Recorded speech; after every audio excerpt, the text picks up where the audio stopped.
Hello, I'm Meryl Hathaway, and today our guest is Steve Wiideman, writer, scientist, professor, and practitioner of search optimization.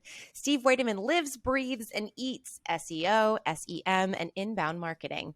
When he's not leading his team of SEO consultants for franchise, multi-location, and e-commerce brands, he's a cheeseball romantic, entertaining dad, and world traveler with a passion for life, embracing culture and diversity. While serving as an adjunct professor at UCSD and CSUF, Steve's also building the Academy of Search while volunteering time to help improve transparency and industry standards as an agency trainer. I am delighted to welcome Steve to the show. Good morning, sir. Thank you. Good morning. Thanks for having me. Absolutely. So happy to have you. We're going to get right into getting to know you, a series of this or that questions, and don't think too hard. Just go with it. I'm going with it. Let's do it. Okay. Tablet or laptop? Oh, laptop. Yeah, it's the most common response, and I get it. I have one too. I gotta have that CPU, you know? Yes, totally. Now you have something in a mug there. Is it coffee or tea? This is actually a bulletproof coffee. It's a homemade bulletproof, so it's got butter and some of the coconut oil. It gives me a little heard bit of nectar this. kick. Yeah, I think I actually did try it one time. A friend, I want to say, made it for me. It was a long time ago, though. I haven't remembered. What's like the major benefit of the bulletproof It gives you a little bit of energy, and it has the coconut oil that does some great things for your body. And for those of us who are kind of going with the low carb diet at the moment, it really makes a difference in helping get through the day. Yeah, coconut oil is so good for you. Yeah. All right, Instagram or TikTok? Ooh, Instagram. The OG. And I know this because my daughter, who was TikTok crazy, is now looking at Reels all day. Ah. And she's 14, about to be 15 in a month. Wow, happy early birthday. Shout out. Candle at dinner or a walk on the beach? Oh, candle at dinner. You get the walk on the beach, it gets chafy, and the water, salt water gets in your eyes, and you're like rubbing your eyes, and I would never have even considered that, but yes, I can understand. Also, I had a conversation with a friend the other day, and they were like, I hate the feeling of sand between my toes, and I was like, that's one of my favorite feelings, but she was like, I can't stand it. So now, to be fair, I had a candlelit dinner on the beach in Cancun for my wife's 40th birthday in February, so a little bit hypocritical there. It sounds pretty great. All right, Netflix or YouTube? YouTube. YouTube? Now, do you use YouTube to watch or to learn? An unlimited library of user-generated content. Netflix is constricted to just what they want to publish. Yes, very, very true. I read this morning that Steven Spielberg might be making a deal with Netflix, and that is making everyone go, what? So we'll see what happens there. All right, and then lastly, a European or an Asian vacation? Ooh. I guess European, because we just found out that both of us, my wife and I, both have a lot of European history. Me from Finland and her from Italy. So I think we want to do it just for the heritage part of it. Did you guys did like a genetic testing thing? Yeah, we did that ancestry. So I'm 33% Finnish, and I think she's like 30% Italian. So. And did you guys not have any idea before you did this? No. Wow. Honestly, her grandmother's from Zacatecas, Mexico, so she thought she'd be more Mexican, but she was only, I think, like 14% Mexican.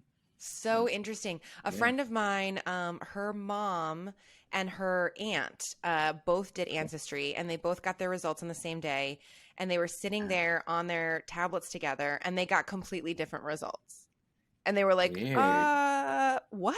Like, very different. I mean, they both had the major percentage as the same one, which is Irish, but then everything after that, there was a lot of differences. So it was pretty fascinating as sisters to get like such vast. So interesting. I know. Hey, now I got I'm 11% like so curious. Irish in mine, so.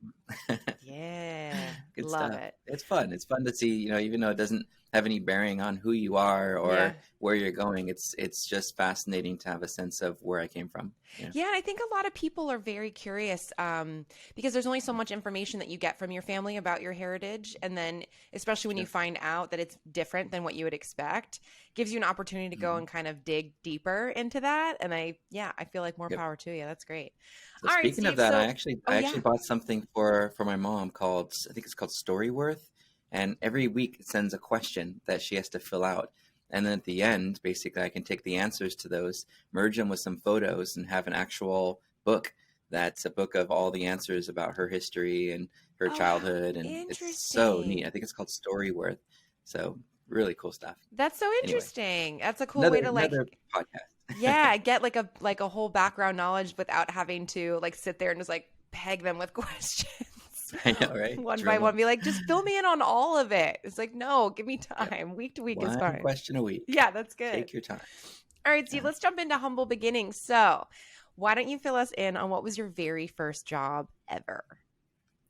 Ooh, my first job, I would say, well, I was washing cars probably when I was 7 or 8 years old. I helped my mom, and my parents actually separated when I was 4, so it was just me and my mom, only child. And so, wherever I could, I'd try to cover my own costs of things like going to the arcade or whatever, and I wash my car. I washed other people's cars. And then when I was 13, I had 3 paper routes for the Orange County Register. When I was 17, I was in the maintenance and basically the trash department at Knott's Berry Farm, a theme park, walking around, sweeping up trash and meeting people and giving free maps away. Oh my gosh. 18, I joined the military. Yep. I was a U.S. Army Infantry, Fort Hood, Texas. I did that until I was 21.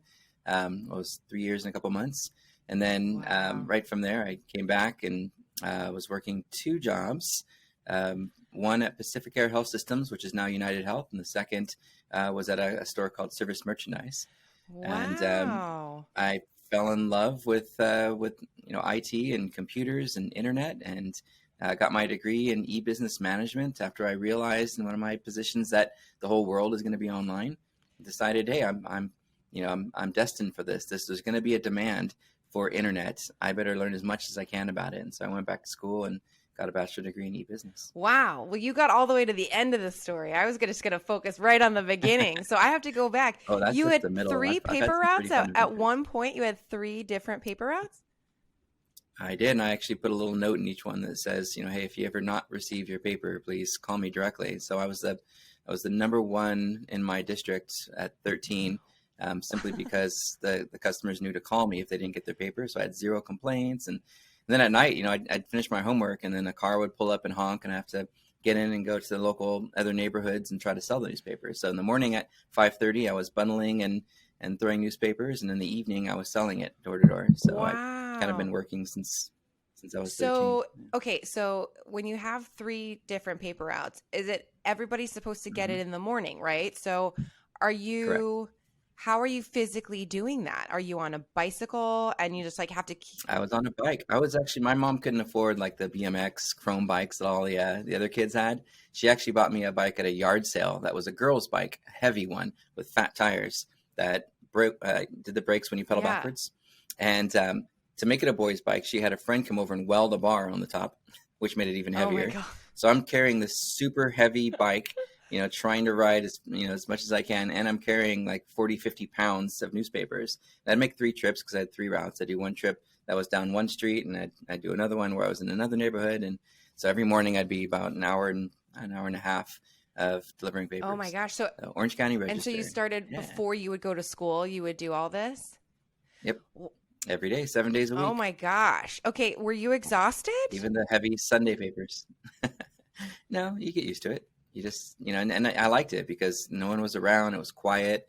As an only child, you like those quiet moments. You like those free times, and so for me, it was neat. And it taught me discipline. It taught me how to, to get through things. Sick or not sick, I had to get up and do it, and helped me have perfect attendance through high school and, just develop that sense of discipline. Wow. Okay. So then after all of that, and I have to ask, wait, so how much did you make doing the 3 paper routes? Do you remember what your compensation was? I think the most I made in a month was $350. Wow. So that was so much work. And then to you, that was probably a lot of money at the time though. Yeah. Yeah. Yeah, that was, it was enough to buy flowers for the girls I liked, and Oh, romantic from the cassette tapes, beginning. I'm hearing it. and oh yeah, and then arcade money, and where I could help out at home. Yeah, amazing. So then Yeah. you did a few more jobs. You went through the military. Thank you for your service. Then when you got out, you went back Yeah. to school. So you saw this need that was going to be Mhm. out there. And how did you kind of recognize that that was a need that that you could tell?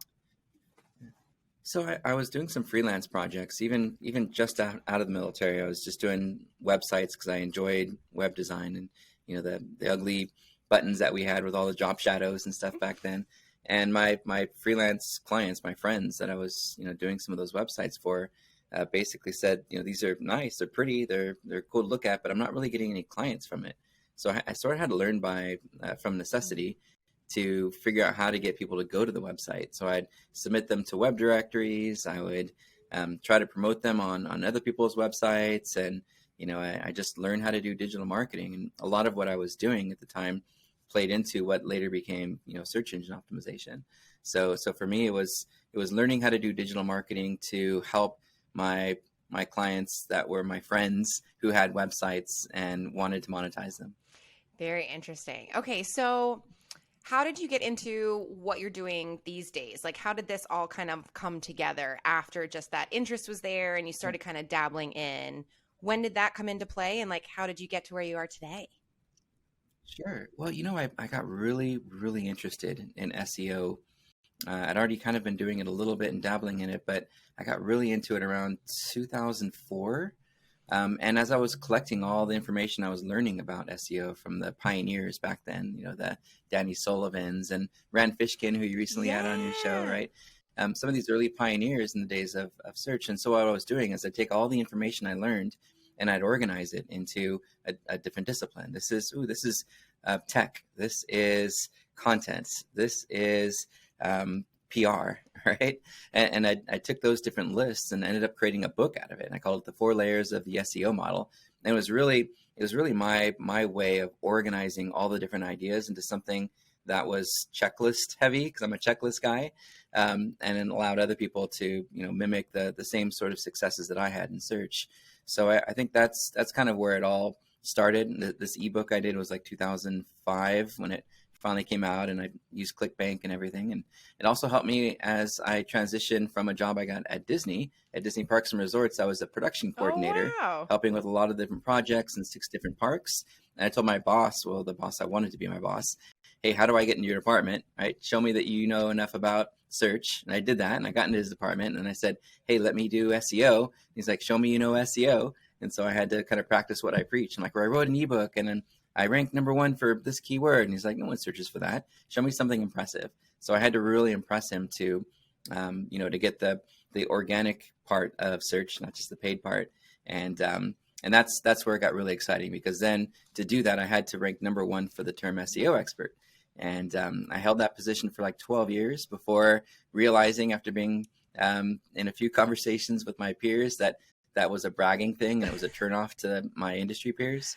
So I killed it, and now I have these amazing relationships with folks that run conferences that previously wouldn't let me speak because they thought I was bragging So about where being #1, when really the whole time it was just to prove to my boss that I so could do it. why did they see it as bragging?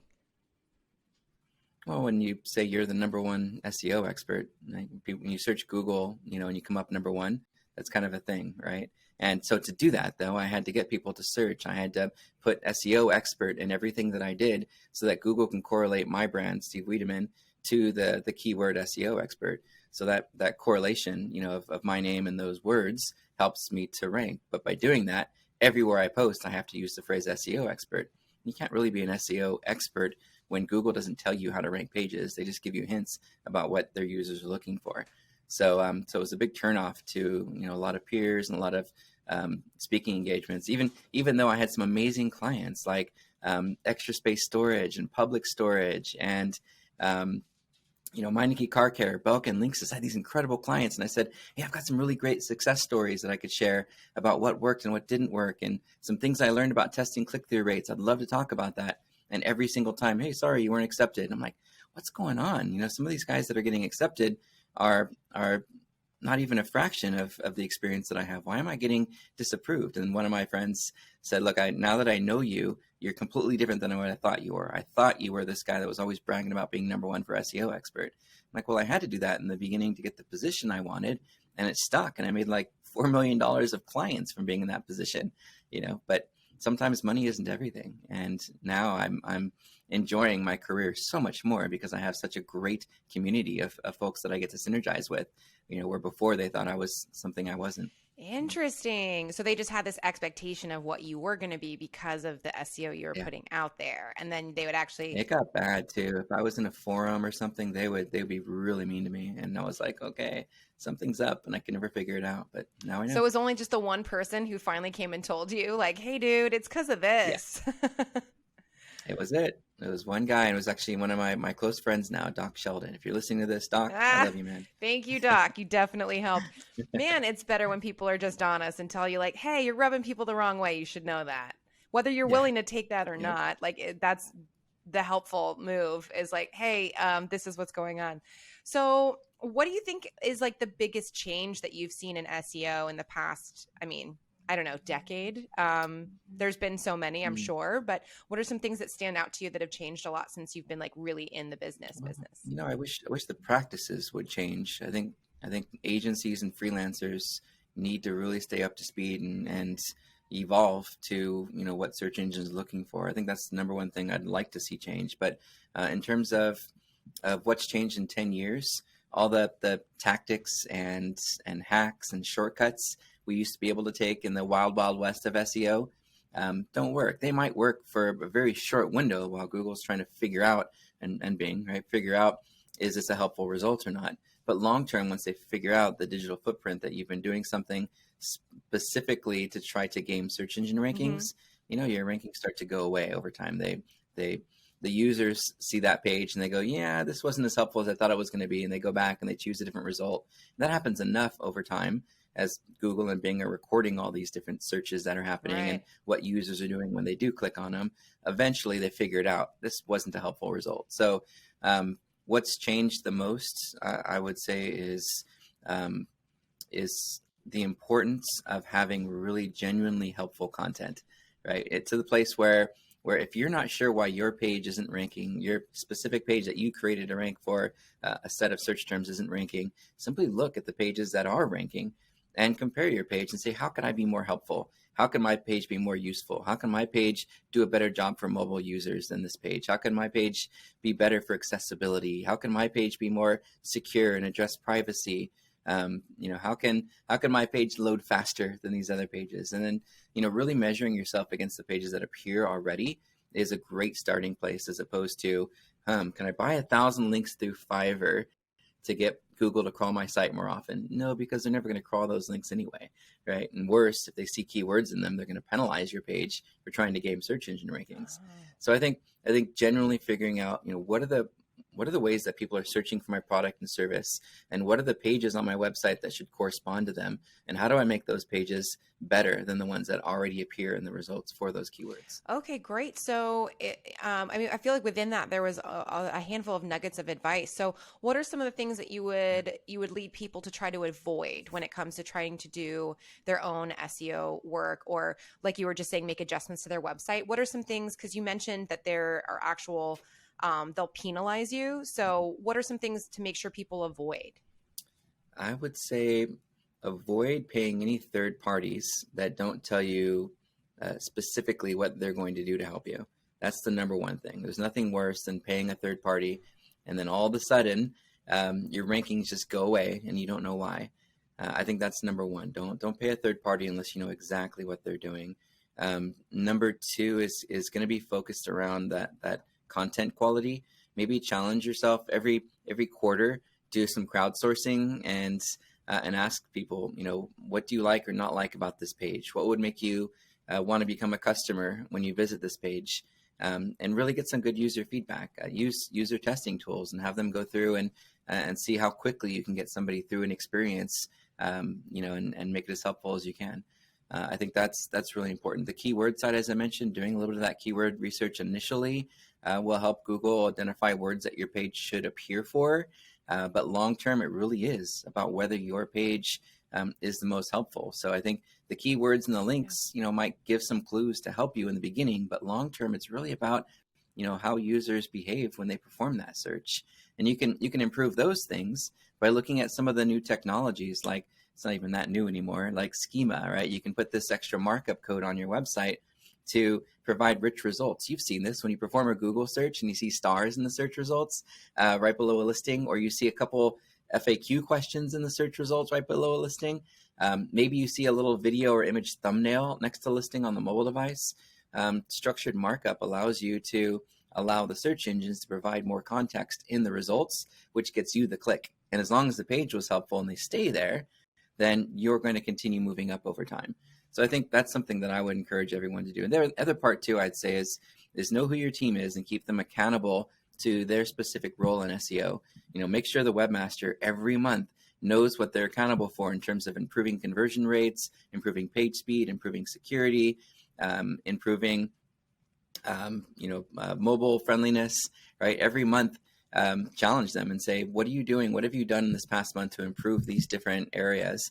And at the end of the year, give some kind of performance incentive and say, hey, if you're able to hit your goals this year in improving our content performance, then we'll give you a bonus. Then go to the writer and say the same thing. Hey, you did some keyword research and you identified 200 different ways that people are searching for a product or service where the intent is different. Let's get those 200 pages loaded up on the website over the next year, and every month keep them accountable to it. How'd you do this month with our content strategy? Are your pages better than the competing pages? What went into the keyword research for those pages? Did you take the keywords that the other pages are appearing for and try to fold them in? What was your plan there? And same thing for the digital PR folks. You say, hey, our competitors all have links from these websites in order by frequency. Like here's a site that all of our competitors are getting links from that we're not in yet. And keep them accountable to earning those links through relationship building and through collaboration and through sometimes if you need to, doing some contribution. Give something up, give away something to build a relationship that culminates into getting some referral links. And I think if you do that every month and you just ask those three resources, how are we doing with tech, how are we doing with content, and how are we doing with our digital PR? If every month everyone's doing that, you're just going to see growth in SEO. Nice steady growth over time. That's what really the marathon of SEO, not the sprint, right?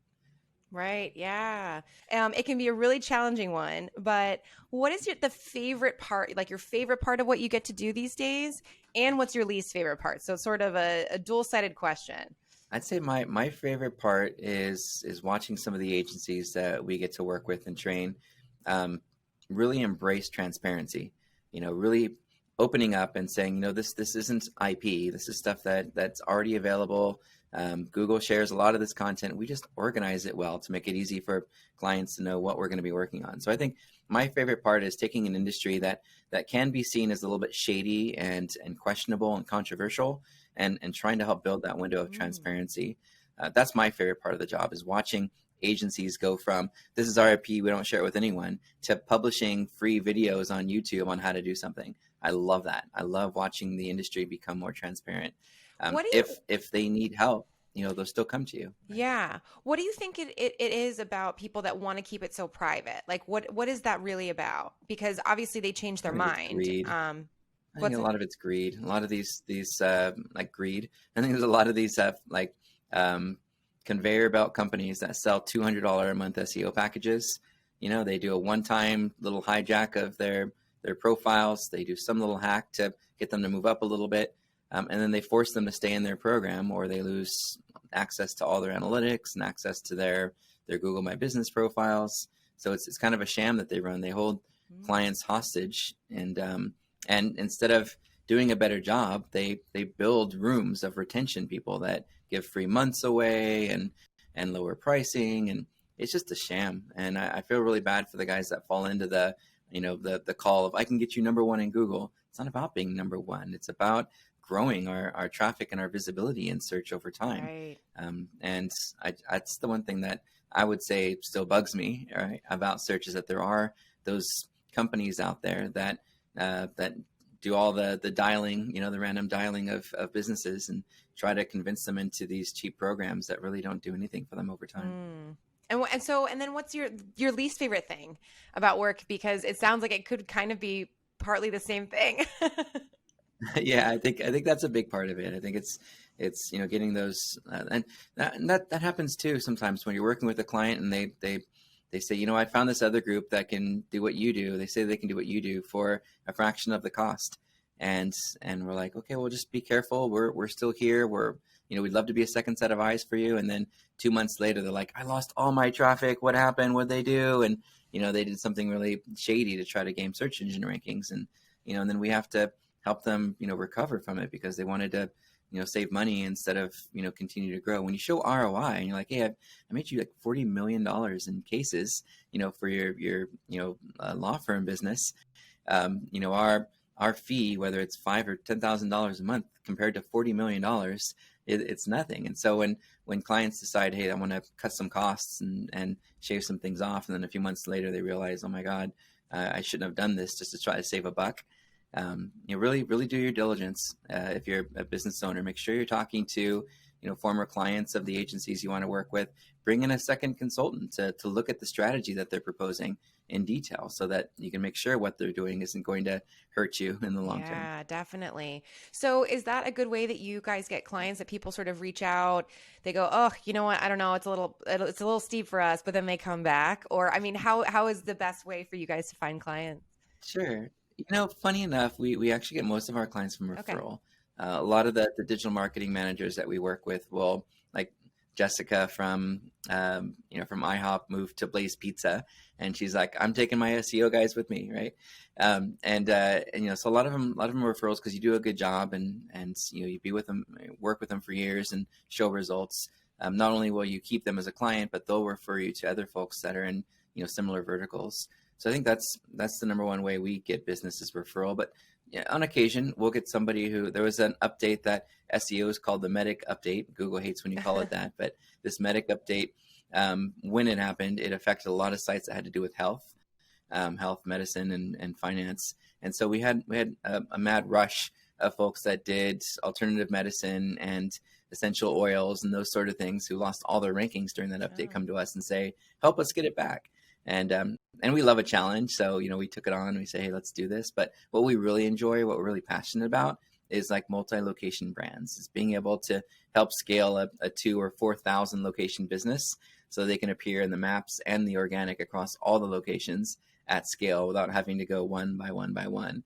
That's really fun for us and something we really enjoy doing. Wow. So where do you feel like if you could give advice to anybody who is starting out wanting to do what you do now, like what's some advice that you might give somebody who's looking for that first step or the second step, Sure. So I've mentioned I teach at a couple colleges. Mm-hmm. I think taking a course would be helpful. The one I teach at UC San Diego is SEO tools and analytics, but it does go into some principles as well. The class I teach at Cal State Fullerton is an SEO strategy class. So I would say a good first step might be taking a strategy class where you get to learn how to do a tech audit and then how to do a content strategy, how to do a off-page and local and e-commerce SEO strategy, and how to measure the results. Take a course. It doesn't have to be mine. There's hundreds of courses online that you could take to learn how to create a strategy. That strategy is the foundation of a really good SEO plan. The other thing I would do is I'd pay attention to all the different search engine news websites like Search Engine Journal and Search Engine Land. I use a program called Feedly, Feedly. In fact, after the call, I'll send you a link to my little file. If someone wants to import it into their Feedly account and see the exact same little news board, it's like a newspaper, of all the posts that are happening in the industry, that's one way to do it. The other thing I do is on social, I create lists of experts. Like Twitter, I have a Twitter list called SEO Experts. And then throughout the day, I'll toggle over and kind of see what they're talking about.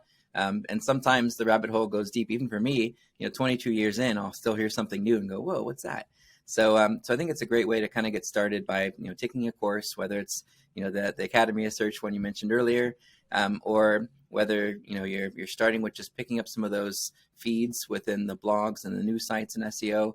Or just starting with the Twitter list of all the SEO experts. Yeah, great advice. Yeah, because there's always something to be learned in all different sides of life. And I think it's really interesting that anyone at any stage in business of any kind, you really can pick up a lot. And there's just so many different ways to get information now that I find that like subscribing to certain newsletters and things like that, I like having things come into my inbox as long as I've decided that I want them to be there, of course. But when I do get emails of all different kinds, I always can kind of pull something from there, or at least like look into something that I didn't know about yet, and then, go on a tangent with it. And yeah, that's what's kind of, I think the best part of the internet is that you can have an interest and go look into it, take a class. There's all kinds of things now, especially now since everything's gone on, that so much is happening online. It just makes it so much more accessible for everybody. So I've got so much good feedback from folks that just took our little online course on how to create a strategy,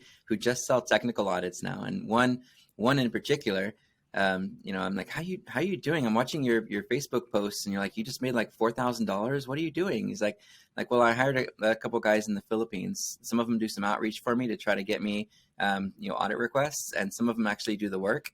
I'm like, so what do you do? Oh, I just do the quality assurance. I'm like, so you just basically make free money all month just doing technical SEO audits. Like, I'm doing something wrong. So yeah. I was really impressed by that. And there's at least 8 people who've emailed me and said, all we're doing in our free time is just doing a little bit of these SEO audits for people, and it makes extra cash flow. Wow. So that's something good to know too. All right, Steve, we're going to jump into our last section of the show called Branded, where we get to throw fun facts and sometimes percentages, because I like the word percentages in the episode. So there's 3 questions. They're all multiple choice. If you get them right, amazing, you win. If you get them wrong, amazing, you win. There's literally 0 stakes. Okay, so first one, how many searches does Google get daily as of 2021? Is it A, 1 billion searches, B, 3.5 billion searches, or C, 7 billion searches? Ooh, it's a tough one. I know. I'm gonna take a wild guess and say B. It is B. It's 3.5 billion as of 2021. I'm online. That was a guess. I mean, now that we're in June or almost July, got to wonder if that's gone up, because this data was just from a couple months ago. But yeah, it's around that number, which is, holy crap, that's a lot of searching. Daily. Wow. All right, number 2, what percentage of searchers never click past the first page of results online? Is it A, 25%, B, 55%, or C, 75%? I would say C. It is C. 75% of people are like, no, I'm not going to page number 2. We actually just posted that statistic yesterday on our Instagram. Way. Okay, amazing. So well, you're a cheater and I didn't know it. Wiideman, and it's right there. Wow. Yeah. I mean, there is that. I have to say, I just think there's a laziness factor. I think it's just sort of like, how hard am I really going to look for this thing? So it's just a matter of if there's options up top, why keep going? Unless you're not seeing the thing you're specifically looking for. And then I definitely always go to the next a lot of commerce searches are generally the first few results that somebody will choose. But if you're doing research, sometimes they'll dig a little bit deeper and go into page 2 or 3. Yeah, I think it's obviously going to be very different depending on what people are looking for. But on average, like to think that that first page is really what it's at. I also think it's interesting how many more promoted or ad related posts are coming up on a daily basis that I notice. At this point now, there's at least 4 at the top of my feed. So I just like skip past all of those. And so sometimes that does push me closer to the second page. But yeah, I thought that was really interesting because I did expect it to be high, but 75% was higher than I personally thought that it would be. Is that where you would have assumed it was? I mean, obviously you knew it, but is it higher than you thought, or if it's about right where you expected? Yeah, no, we've done a lot of studies on click-through rates, trying to understand like when we're in the number 1 spot, what percentage of people are clicking on us versus other listings. Yeah. It ranged between 14 and like 18%. Okay. So we look at some of that CTR data. We take a look at, overall, search data from our Search Console, and we come up with a lot of those stats. So for us, we know by looking at, where we rank and what percentage of people are clicking on it when you rank in those positions, that most people just don't go to the second page. Yeah. Okay. All right. Well, there it is. And lastly, what was the top global search term in 2020? Was it A, coronavirus, B, Black Lives Matter, or C, home office furniture? Ooh, that's interesting. Well, I remember when the AOL data got leaked in 2006, the number one search term in AOL was www.google.com. That's Really? kind of funny. And I know, yeah, That's so I know some interesting. people will still go to Google and type in Yahoo, which is pretty funny. Um, Really? but I'm gonna say probably the coronavirus. Yeah, it was coronavirus. Yeah, Yeah, yeah, which I think makes sense on so many different levels because you can get updates on what's happening with coronavirus, what is yeah. coronavirus, anything related like in just a sentence with coronavirus. So um, it made sense to me, but I was like home office furniture would not shock me. I mean, neither of the other terms, Black Lives Matter or home office furniture, because there was so much around all of them also. And then I Mhm. read so many different articles that had those within the articles too. So Right. it was a gamble for me when I was looking at that. But so wait. Hey, I'm three for Yes, three, you right? are. That's Yes. So pretty good. see, you win. And had you gotten them all wrong, you would have won. So I'm the one too. either way, you nailed it. So Steve, if people are going to reach out or want to ask you any questions, want to follow up about anything that we talked about today, Sure. where can they find you, reach out, get in touch? Well, I love helping people. Even though we're not taking a lot of new clients right now, we still love to help businesses, especially small businesses. Yeah. We don't charge anything to help small businesses. We do it for free. So if I can help you figure out why you're not ranking for something or why a competitor is outranking you, please hit me up on any of the social networks. I'm just SEO Steve everywhere.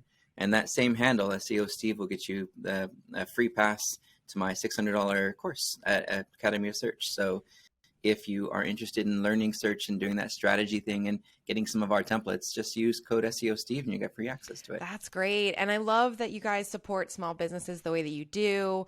Can I just ask, where did that stem from for you to support and make an active choice to do that with small That businesses? stems from me coming from blue collar world. It comes from me washing cars, throwing newspapers, helping DJs that were friends. Watching the little guys get trumped by the Amazons and eBays of the world for so many Yeah. years. Watching Yelp, outrank actual local businesses that deserve to be closer to the top of the results. So we want to help. We want to help beat the big guys and help the underdog. We're underdogs ourselves. We're a small group of 9, and we're really passionate about search and helping people. And we do have another guide too we created for businesses if you're interested, called SEO Verified. So if you're curious whether your SEO company is doing a good job or whether the one you're thinking about hiring is doing a good job, you can get this free checklist that we created to ask some important questions. That might be interesting for small businesses as well. Just go to SEOverified.com, get that free checklist, and call your SEO company and say, I got some questions for you. I love that. And I just have one last question before we wrap up, and that is What how you got? how early is too early to start with SEO with a small business? Oh, I would start yesterday. It's something you should be able to do yourself. You don't need to hire an agency. Take that course. Get some interns or your nephew or your cousin, to give you an hour a week of their time to help you, check off the boxes and those checklists I was mentioning. Yeah. And within a few months, you'll start seeing free traffic coming in from Google. Fantastic to know. Thank you so much for sharing not just your story, but all these wonderful little tips and tricks. And You bet. definitely it's so helpful to hear from the beginning to end, how these things come to be, and also just to get all of those little like tidbits of information. And I'm sure so many people can benefit. So thank you so much for being here, Steve. I appreciate it.